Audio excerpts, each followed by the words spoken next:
Tired of the same old boring Chrome homepage? Let's spice things up using a little bit of JavaScript to create a dynamic and personalized wallpaper. First, open up Chrome Developer Tools. You can do this by right-clicking anywhere on the homepage and selecting Inspect, or using the shortcut CT or LSHIFTI on Windows, or SIM-E on Mac. Make sure you are in the Console tab.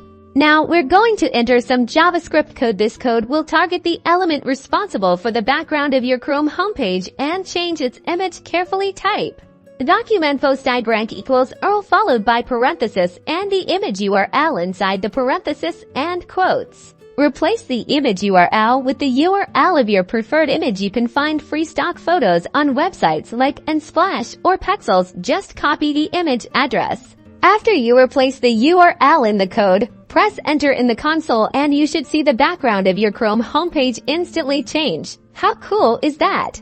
Want to make it even more dynamic? Using the setInterval function in JavaScript, you can change the background image at set intervals. Try exploring these dynamic wallpapers to take your Chrome experience to the next level. And there you have it. A quick and easy way to customize your Chrome homepage using just a few lines of JavaScript. Get creative, experiment with different images, and personalize your browsing experience like never before.